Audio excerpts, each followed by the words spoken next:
Right, thank you for joining us. Now, the perennial delay of disbursement of equitable share to the counties has given the devolved units a new impetus in own source revenue collection. Tharaka County, which collected 286 million in the last financial year, that embarked on sealing revenue losses loopholes that will see it collect about 400 million in this financial year.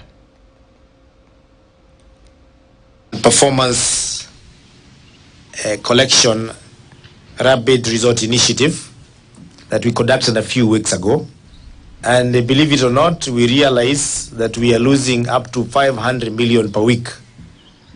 Why? 500,000, that is half a million per week. And how was that is happening? How could we conclude that? Because the moment our team for rapid resort initiative moved out, our collectors went back to the same that they were collecting before. I mean, what was the difference in those 2 weeks? We simply cannot say that during those 2 weeks we were lucky, there was magic. It is simply because there are gaps that need to be addressed.